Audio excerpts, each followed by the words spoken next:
അതുകൊണ്ടാണ് എല്ലാ ഫോണുകളും ഏത് ഫാസ്റ്റ് ചാർജർ ഉപയോഗിച്ചും ചാർജ് ചെയ്യാൻ പറ്റില്ല എന്ന് പറയുന്നത്. ഓരോ ഫോണിനും അതിൻ്റെതായിട്ടുള്ള ചാർജിംഗ് പ്രോട്ടോകോളുകൾ കൂടി സപ്പോർട്ട് ചെയ്യേണ്ടതുണ്ട്. ഒരു സ്ലോ ചാർജിംഗ് കംപ്ലൈന്റ് വന്നാൽ നിങ്ങൾ ആദ്യം എന്തായിരിക്കും ചെക്ക് ചെയ്യുക? ഹാർഡ്വെയർ ചെക്ക് ചെയ്യാൻ വരട്ടെ.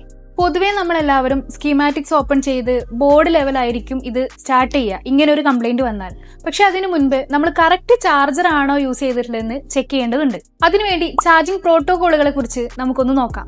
ഓരോ ഫോണിനും അതിൻ്റെതായിട്ടുള്ള ചാർജിംഗ് പ്രോട്ടോകോളുകൾ ഉണ്ട്. അപ്പൊ നമ്മൾ ആ സ്പെസിഫിക്കേഷൻ നോക്കിയതിന് ശേഷം മാത്രം ഈ ഒരു കംപ്ലൈന്റിലേക്ക് കടക്കാം. ഈ ചാർജറിലേക്ക് നോക്കിയാൽ 2 സെക്ഷൻ കാണാൻ പറ്റും, PD അതുപോലെ QC.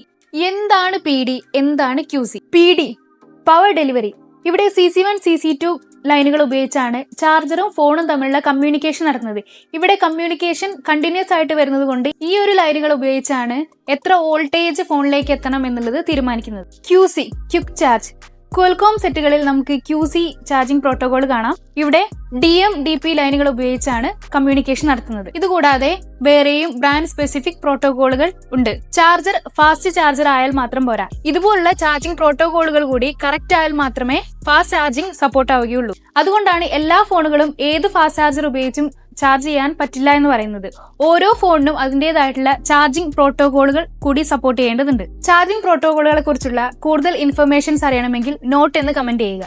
ഇതുപോലുള്ള ടെക്നിക്കൽ ടിപ്സിനായിട്ട് നമ്മുടെ പേജ് ഫോളോ ചെയ്യുക.